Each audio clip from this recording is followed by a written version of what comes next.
mendelspod.com, advancing life science research, connecting people and ideas. We're joined today by Ethan Perlstein, a scientist who recently finished up a fellowship at Princeton where he pioneered an approach to drug development that he calls evolutionary pharmacology. While at Princeton, Ethan received a fair amount of notice in the blogosphere for a project which he crowdfunded, that of studying the effects of methamphetamines on mice. Ethan recently moved to the Bay Area to pursue a less conventional approach to research. Today's show is made possible by Assay Depot, the world's largest cloud-based marketplace for research services. With Assay Depot, you can easily find the perfect research service provider and manage your project from anywhere in the world. Welcome to Mendelspod, Ethan. Thank you, Theral. So you have a message for other scientists, and it is? Well, I am asking people to consider declaring scientific independence. So as you suggested there in my bio, I have this really long background, over 10 years in academia. And before that, I actually had some experience in a small biotech in high school as an internship. And the labs that I was in academia were very kind of entrepreneurial. And so I kind of had a sense of what the system offered in terms of if you want to do drug discovery, this is what the path was available. And I think, like a lot of people my age and maybe in my cohort who have been professionally trained as life scientists, they're starting to encounter some difficulties with the system. And that the system is either in some ways broken, for example, funding, we know that there's a big funding crisis, or there's simply not enough jobs to absorb all these professionally trained scientists who thought that their PhD was really just a ticket and entryway to a professorship. But yeah, I mean, even the president in his State of the Union said we got to have more training in STEM, right, in science and technology. And this new immigration bill that's before Congress right now, the Senate just passed, actually makes special incentives or exceptions for those going into science and technology to bring workers in. And I think these are all great, but I think what you realize, though, is that once you're sort of in the system, the funding, the fact that there are not enough jobs, the fact that the publication system is not necessarily up to snuff, and then on the sort of industry side, at least for pharma, the fact that drug discovery productivity has been going down. That famous plot of the opposite of Moore's law, Aram's law, that we're spending more money to make fewer drugs. So again, I guess my message to the world is, at least among life scientists, professionally trained life scientists, is consider declaring your scientific independence. If the academic system or the industry system is sort of not working out for you, maybe it's time to try something new. So obviously the whole system's not wrong. I mean, you still call yourself a scientist. Yes. So let's look at what you think works and what's good for you as this independent scientist and what is not working. Yeah, so I think the thing that works for me is, I guess, when I was a fellow at Princeton running a small group, I did have some independence there, and I think that gave me the first sense of what it's like to kind of run a lab. But when you become a professor, you get that same kind of independence. But I think what I mean by independent science, an independent scientist, is simply that, considering that a professor is a job. Being a professor is a job. Being a scientist at a company is a job. But being a scientist is a calling. And I make the distinction between scientist with a capital S. Scientist with a capital S is a calling. Professor is a job. And so I think that's the message that's the way I think about being an independent scientist. So I know when people hear that word, they sometimes get an association with gentleman scientist, or this idea of this, from another century where science was conducted by the elites, of Britain or France or Germany, and the discussions were had among these elite royal societies. And the leisure class. The leisure class was able, through their independent wealth, to pursue as almost like a hobby, this scientific passion. Along the way of those centuries, this kind of activity did produce great insights in terms of advancing science. But I don't necessarily want to, when I say independent scientist, I don't want to go back to that model of, you can only do this if you are independently wealthy, and this is just sort of a side thing. When I sort of say independent scientist, it simply just means not necessarily having your lab housed in what is the normal traditional settings for a drug discovery lab, which would either be academia or a drug company. And that could be obviously a startup. So I think in a lot of ways what I'm talking about, being an independent scientist is not all that different from being a founder of a startup, right? In the sense of the kind of traits that are required of being resourceful, being persistent, being kind of iconoclastic, being able to make cold calls, right? I mean, a lot of people don't necessarily, something as simple as that, you know, just to be simply... Reach out and connect. Reach out and connect, being entrepreneurial. Yeah. So when I say independent scientist, I don't necessarily mean this gentleman scientist tradition. I mean operating outside of a system that still operates. Clearly, pharma still operates. You know, drugs still get approved every year. Academia still works. You know, professors get jobs. They publish papers. But I think once you're kind of deep in the weeds, the way I was, you realize that there are many flaws with this system. And for me, it hit close to home because I applied for academic jobs, and there simply weren't enough to go around, especially for people who don't necessarily want to take a job anywhere, right? If you're willing to sort of take a job anywhere and just be, you go to an outpost internationally or some, Dubai, Singapore, or Nebraska. If you were able to sort of accept a job as an academic anywhere across the globe,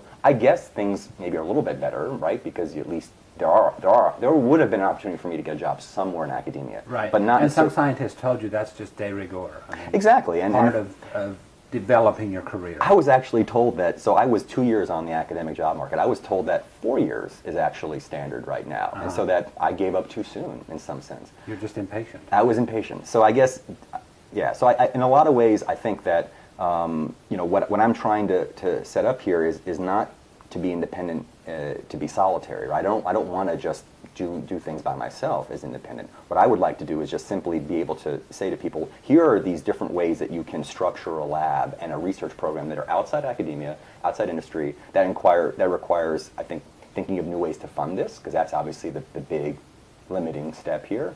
But if you're sort of willing to embrace this idea that you could go outside the system, independent doesn't mean solitary. I actually think independent means being quite collaborative and quite cooperative. And so, to me, that's the vision that I have. But of course, I think when I started to kind of dabble into this, actually when I started to explore these opportunities in the Bay Area, and I kind of knew from my being on Twitter and other kind of sources that the Bay Area is a hotbed for innovation in general, but clearly also a leader in life sciences. I think that once I sort of landed here and started to interact with people who were also identifying as independent scientists, I realized there's actually there's a wide variety of people who call themselves this, from the kind of hacker hobbyist types to the people who I guess are more like me, more professionally trained, to even people who were let's say have day jobs at Genentech or whatever, but are interested in pursuing their own research program. So we've had done some of the DIY stories. Joseph Jackson and some of the people from BioCurious in San Jose, and sort of covered this. And the challenge that emerges, it seems to me, is whereas with astronomy you have quite a few amateur scientists, right, or independent. They go out there and they keep track just like any astronomer. But when you're talking biotech research, it takes equipment, it takes all these resources. Exactly. Right? And so what are you doing now? I mean, yeah. So where are you at? Exactly. So when I landed here in the spring, I knew that right away as an experimentalist, not someone who could run experiments out of my house. I needed to have a physical space, and my wife wasn't going to permit me to set up a lab in one of our spare bedrooms. And so I realized, okay, well, where am I going to find bench space to do the kind of biomolecular stuff that I had been doing before? And so very quickly I realized, well, through writing a blog post that essentially announced my intentions, and also just digging around, I started to learn a lot about the possibility of getting lab space. So really the first critical step was finding a place to just do experiments. And so I spent about a month figuring out what are the options. And as I said, there is this wide array of people who are identifying as independent or citizen scientists, and they all kind of want a lab space too, but they actually may not all want the same kind of lab space. And so what I realized was that there was this group of people who are the more biohackery types, and that although it would be really cheap to rent space from them, it seemed to me, as someone who was, maybe I'm biased, but as a professional scientist, there were just some things about that biohacker arrangement that were just, they didn't make me uncomfortable, but it made me think about, can this practically work if you had people who were more like me, who I wouldn't call myself a hacker, I would just call myself a scientist. And I just need space. Yeah. And I feel like as I started to attend some of these meetups of people who were trying to form a new biolab space in Berkeley that was sort of based on the BioCurious model, which is Sunnyvale, which is sort of, I think, one of the pioneers in this biohacker space, including places like GenSpace, which are out in Brooklyn. And so I quickly realized that dropping in on some of their meetups where they're discussing kind of from the bottom up, how are you going to build a community lab, I realized that there was, to me at least, I felt like there was going to be some incompatibility between these more biohacker hobbyist hacker types and the more professionally trained day scientists, and that they may not be able to share the same space because they really ultimately have different goals. And so the kind of biohacker option that I found out about didn't, either the one in the BioCurious option was just too far for me. I live in the East Bay. It wasn't going to make sense to set up shop there. And also these other cultural things made me hesitant about that. Then I realized on the other side, there was much more, the more kind of professional, non-academic, non-industry lab space option is something typified by QB3, right? Which is these more classical incubator type arrangements.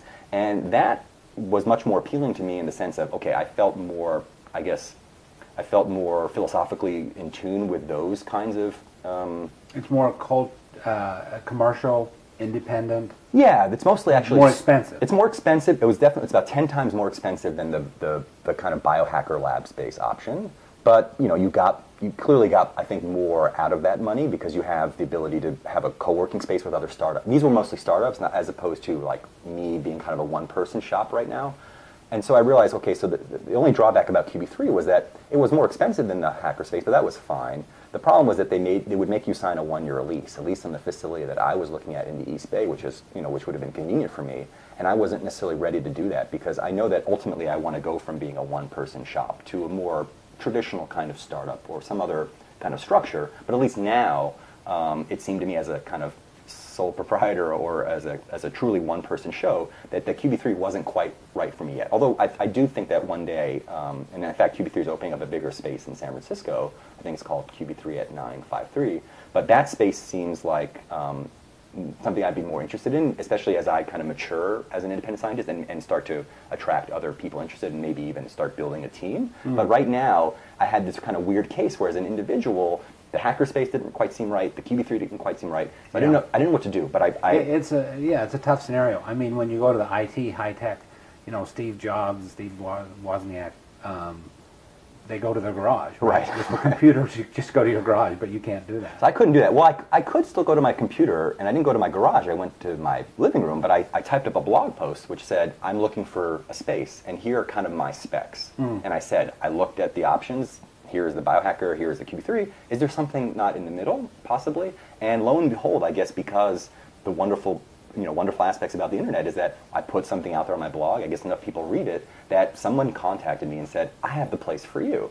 And as they described it in the email, I thought, this is perfect. It's a lab that does the kind of work that I do in terms of they use yeast. I would want to use yeast as my model organism. And it was an independent kind of institute that's affiliated with University of California, but not an academic, not like an academic department itself. So it seemed like it fit all these criteria, and they were also open to the fact that I was a one-person shop, and they didn't really mind that. So and you don't have to pay a year's lease. Exactly, and it was more of a short-term thing. So I'm starting off in the summer with basically the ability to then kind of extend. So let's talk about your goals and ambition as a scientist with a capital S.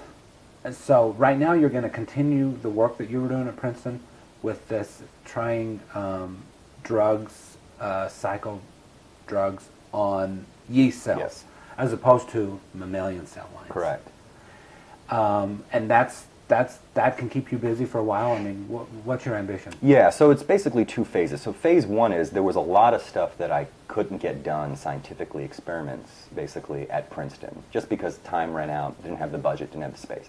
But there were validated experiments, so I know that they work. So it's one of those things of like that expression of turning the crank. So I know that this kind of approach works, and it's just a matter of just doing it again and again. So that's part of what I'll be doing over the summer in this kind of, shorter term lease. But then I'm also starting to transition more generally as a scientist in my interest. I'm still interested in what I'm calling evolutionary pharmacology. I'm still interested in using simple model organisms to illuminate either how drugs work or even how sort of the mechanism of diseases. But I've realized partly through being on Twitter and other kind of interactions with the online scientific community, that I want to really focus my research interests on rare diseases. And that, so by that I mean, there are about 7,000 rare or orphan diseases. 80% of them are genetic in basis. So there's usually it's one genetic defect is the trigger. The classical examples of this would be cystic fibrosis. And then the classic kind of case of pharmacology coming to the rescue would be this miracle drug, Kalydeco, which is able to, even though it's only able to treat a small number of a small subset of the cystic fibrosis patients, it's still sort of really correcting the defect. And I was sort of inspired by hearing about the story of Kalydeco through Twitter and just through other people talking about it, because it was a breakthrough that it started to get me to think about, well, rare diseases are the simplest of all diseases. I mean, when I was sort of 10 years in academia thinking about drug discovery, thinking about pharmacology, everyone always goes back to the big diseases, cancer, diabetes, right, which are obviously genetically complex, environmentally complex, and no one gave any attention to rare diseases. I mean, that's why they're neglected. And as I started to learn about Kalydeco and cystic fibrosis, and then using Twitter to actually interact with cystic fibrosis advocates, and being able to interact with, pharma people who are talking about the kind of inside baseball about how did Kalydeco come about, and Vertex, and all these kind of the intricacies. And the foundation, the patient foundation. And the patient foundation. And then it all made me start to think, well, gee, I'm getting more, I now that I'm done at Princeton, I have this opportunity to kind of potentially pivot, I guess. I'm still interested in these fundamental principles of evolution and pharmacology, but I want to now work on something where I have the ability to interact with some of these advocates and interact with, basically to participate in what seems to be this, what I think is a really important kind of mission that we need to kind of accomplish if we're gonna even have any ability to make a dent on, we had a war on cancer for 40 years now. And so I feel like, maybe if we can start with the simplest diseases in terms of physiology, if we can get those, that's going to be useful for learning about complex diseases too. But I also just felt like, the ability to interact with patient advocates, the ability to actually feel like the basic research has a really natural clinical endpoint when you're talking about a rare disease, right? A rare disease is a basic research puzzle, but at the very end, there's really a tangible outcome, right? It's a therapy, it's a treatment. And so I was really, after many years of kind of academic wandering and exploration, I wanted to also now work on something where I felt like you could connect the circle, and then you go from basic to applied, and you didn't have to explain to a random person, why is this research important? Mm-hmm. And you say to someone, well, someone has a disease, right? Yeah, the only reason why you don't study this is because there's just few of these people who have this disease, but it's still obvious why a disease is important to study. And then what the endpoint is, it's obvious to people, well, the endpoint is some kind of cure, therapy. Yeah. So I like that kind of... The biologically, it's low-hanging fruit. I would think so. Scientifically, it's low-hanging fruit. But commercially, it's on the far side of the tree. Right, and part of what also was inspiring me was to want to be in the rare disease space is to also be able to, it gave me an opportunity to think about, to apply creativity to the business model of rare diseases, right? Because part of what I learned about the Kalydeco story is, okay, you've got this breakthrough drug, but now all these patients are being charged $300,000 a year to essentially get the benefit of this. And part of what I think also inspired me to want to get into the rare disease space is as an independent scientist especially, could I help in trying to come up with alternative business models other than what we seem to see now, which is, okay, everyone sees that you can make a killing charging a lot for these drugs, and so now all of a sudden pharma stops neglecting them. And I just feel like, I don't know if that's really sustainable in the long run, and I'd like to be able to say to a rare disease patient at the end of the day, here's a therapy, and not say, by the way, give me $500,000.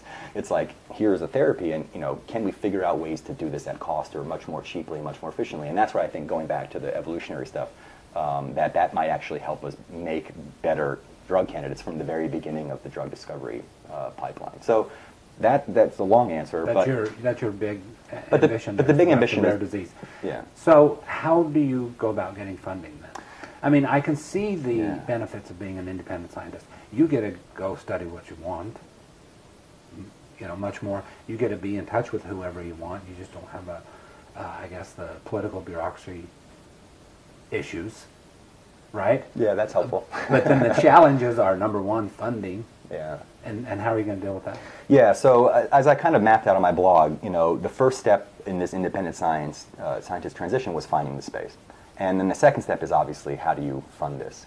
And the first solution I've arrived at is for the summer as a sort of a temporary thing. I'm going to kickstart this myself, and that I have savings, and I'm willing to kind of put a certain amount in. I'm not a Rockefeller, I don't have unlimited savings, I don't have unlimited wealth, but I have enough, I think, to be able to say, okay, I can get started for the next 2 or 3 months, doing preliminary experiments, getting some prototyping done, getting some data, and then being able to then get more sustainable sources of funding. So what would those sustainable sources of funding be? I've been thinking about at least 3 kind of funding pillars for independent science. The first would be crowdfunding, and I have some experience in that arena, and I think that it's not the be-all and end-all of funding, but it is definitely... I remember when your math project came out over Twitter, and it said something like, help Ethan Perlstein fund a meth lab. Yeah. I'm like, you don't see that tweet every day. Yeah, but you did it. You were successful. You raised $25,000. Yeah, I was part of a team. We were part of a team that raised $25K, and partly we were able to exploit certain press strategies, such as provocative statements like "help us fund our meth lab," and make tie-ins into a show called Breaking Bad, which is a popular TV show right now that focuses on meth.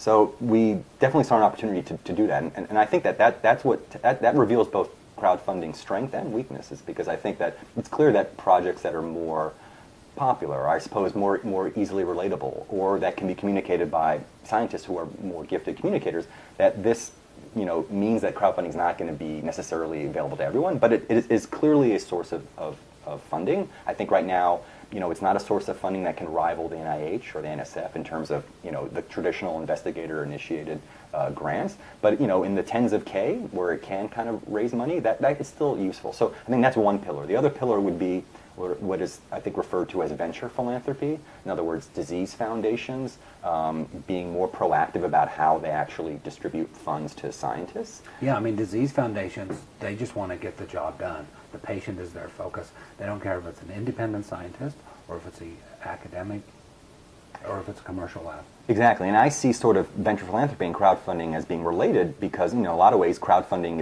is not just all small donors. I think there's this conception that crowdfunding means that every single donation is like $5.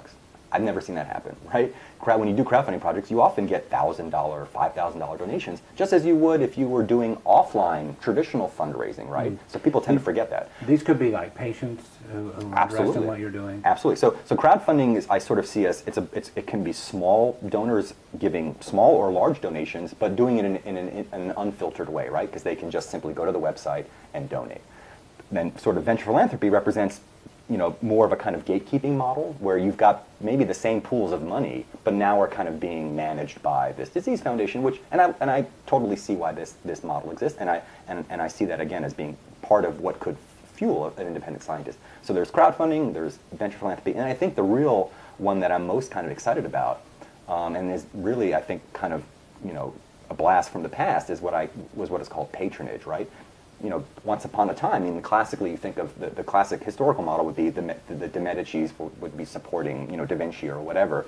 And so, we now live in the internet age, so we don't need to necessarily rely on, aristocracy and city-states to do this. I think you can imagine that, for example, in a place like the Bay Area, there's lots of high net worth individuals, angels, for example, who one might be able to convince to support, scientists, independent scientists directly. And in exchange, for example, the scientist would conduct salons. And actually, last month I did that. I did a salon in the house of someone in the Bay Area who's, sort of might fit the description of an angel, has experience in the life sciences arena, and I gave a little salon about what it means to be an independent scientist. And there were about 15 people there, and it was pretty cool. And I feel like... You sort of gave this chat. Yeah, exactly. Uh-huh. And I feel like that... I feel like resurrecting that idea of patronage, could actually go a long way, because you're getting large concentrated amounts of money from few people, but I think you're not just getting dumb money, right? You're getting money from people who could provide mentorship, and I think in a lot of ways, I think ideally I imagine that independent scientists would mean that one could actually be independent throughout one's career, but I feel like at a certain point you have to pay the piper, and to do certain things. Unless you're completely financially independent, you have to, you have to give away something. And I feel like with the idea of patronage, you can imagine that the patronage is almost like it's like, getting a patron to support disease-relevant science, let's say rare disease-relevant science, is sort of the first step. And the second step might be that once that research pans out, then that patron can become an investor. And, for example, to support a startup that gets spun out to commercialize those observations. What you hear around here in Silicon Valley is, I mean, we have like Y Combinator, for instance, and you could call these Anderson Horowitz, the patrons or the angels, right? But they're getting a much quicker turnaround time with these apps. Yes. Instagram, for instance, or Dropbox, for their money. And so, what's your challenge in a pitch to them? Yeah, I agree that the sort of the amount of time you have to incubate something is longer in any kind of biological experimentation. But I think actually the advantage of the evolutionary approach that I talk about is that you're doing a lot of experiments with simple organisms that have very fast generation times and are very kind of easy to cultivate in the lab. And so kind of the challenge that I'm almost provoking people to think about is, especially in the rare disease space, why do we settle for innovation cycles in drug discovery that are decades long, right? Why is it that cystic fibrosis is one of my favorite case studies. So cystic fibrosis, the gene responsible for that, was discovered in 1989. Kalydeco gets approved in January 2012, right? So 23 years it took to traverse this, this journey. You think you can speed that up? I think so, and I think the reason why is using simple model organisms, I think, actually allow one to get really deep insights in a way that allows one to iterate quickly on things. And then you could very efficiently take those observations and patch them back into patient-derived cells maybe even bypassing traditional rodent models, which right now, rodent models, especially mouse models, take up all the oxygen in terms of kind of drug discovery. And I feel like maybe introducing some of these different approaches using simpler, more tractable organisms might actually compress this innovation cycle and make it appealing so that, can ever compete. I don't think we could ever compete with Instagram or the next Snapchat. But if you can start telling, potential patrons, for example, that I'm not going to check back in with you in 5 years. I'll check back with you in 5 months, or maybe even, 5 weeks if you can really get the technology there to make these experiments go faster. And I think a lot of the limitations here are just stuff like if you can use microfluidics to miniaturize things, you can get much more, you can get faster experiments. So I feel like... Plus with the patrons, you may find patrons who are just, they want their philanthropy to go to something perhaps more practical, more meaningful. I mean, this is the argument that's made. It is, and I think that it's not to me, it's not such a stretch to be able to, to imagine that, people who have traditionally, been tempted by some amount of large, 8x return, 10x return, that maybe some of these individuals are a little older right now, and maybe they're starting to, get a sense of their mortality or the mortality of their parents, or even. Let's make a real difference. And maybe they actually will be convinced by an argument if a scientist like me comes up and say to them, look, you can certainly invest in all this traditional stuff, but if you invested in this research program, you would get all these kind of, direct access and potentially even first access to investment if this were to commercialize. But if they are okay with this idea that they would be investing money in what is so clearly a scientific pursuit, in the same way that they would be giving money to, say, the San Francisco Philharmonic, right, to get their name etched on the back of the seat or in the back of the playbill, well, you can offer similar kinds of kind of recognition if you're a patron as well. So that's really the most exciting part of those new models, is the patronage. So I've heard you say that you think that research and science hasn't really adopted the internet like it could, and everybody knows you're all over Twitter, and you're really, really using the internet. You have a website which looks much different from any other person's website that I interview. Usually scientists have their lab website, which looks like it came from the 90s. Yes. It's really static, yeah. and you've done much more innovative things there. So talk about the internet and how it's opened things up. Yeah, absolutely. So about a year ago, when I knew I had about 6 months left at Princeton, and I was considering the possibility that I wasn't going to get an academic job on my terms, I started to get a little nervous and think about Plan B. And Plan B kind of presented itself organically through my interactions on the internet, chiefly Twitter. And so the online scientific community, which is this big, vague thing, it really is, in my experience, nothing more than being able to make contacts with people using Twitter, even just like tweeting at someone, even jumping in on a conversation, for example. You think if Darwin was alive today, he'd be tweeting the size of the finch beaks. I would hope so. I would hope he'd be taking pictures with his with his iPhone camera and like someone else would be developing an app on top of that to measure, instantly give you the size, Right. The Beak app or something. But so for me, accessing the online scientific community through Twitter and also through my website and through blogging, that's why I had the website really designed, was as a really nice kind of self-publishing platform where I could share scientific content in a way that was dynamic and exactly opposite of the feeling you get from most laboratory websites, which either feel like they were first updated in the 90s or just there's nothing dynamic about that at all. So to me, Twitter really was the lifesaver. And so through kind of politely interrupting conversations with people that I wanted to learn, who were working in areas I wanted to learn more about. For example, in the rare disease space, I would jump in on conversations with advocates who were talking about the price of the drug and other things. So Twitter really did allow me to do this kind of networking within, really a community that is an online scientific community that is really global and really spreads across not just pockets of academia, but from academia to VCs to advocates to journalists, anyone you can ever imagine, would you be able to actually access them and potentially start a conversation. And there have been so many people that I've met who've helped me on my kind of transition out of academia into independence. There's so many people that have helped me that I met first on Twitter, never met them, and then met them in real life. And then that became a kind of either collaboration or friendship. So my biggest kind of pitch when I go out there and proselytize about independent science is get on Twitter and start blogging. Because I already told you the networking benefits of Twitter, and also it just is a way to educate yourself on any topic too. Because you can just simply, if you're have some interest in whatever, you can find the person who is a resident expert on that on Twitter and find out from the horse's mouth. But also not just the tweeting and the Twitter, but blogging, having a website and then having the discipline to blog.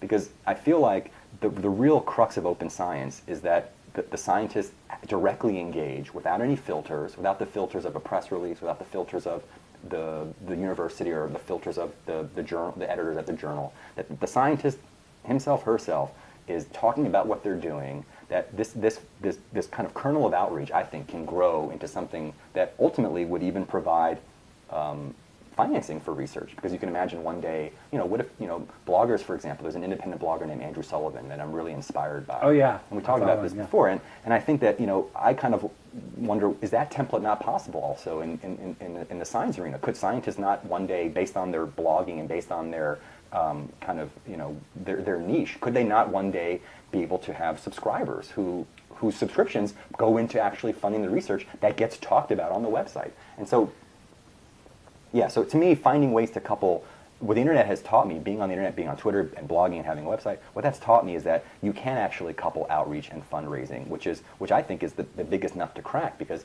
right now in the NIH, the reason why I would say that the NIH is closed and hasn't embraced the internet age is that there is no incentive if you're an NIH-funded scientist to blog about your research in real time. In fact, there's probably every incentive for you to stay hush, because God forbid someone's going to scoop you if you talk about what you're doing. And I think this kind of closed culture, is, it's completely antithetical once you've really embraced the internet. This closed culture is just, it doesn't make any sense. And so, to me, I feel like that the biggest thing the internet has taught me is that, it's rewarded openness, because I've gained followers, and those followers are able then to support, a large chunk of the crowdfunding money that we raised last fall was from Twitter people, was from followers. So to me, it really is not just this abstract thing. It really does actually, allow one to, I think, start to contemplate independence seriously.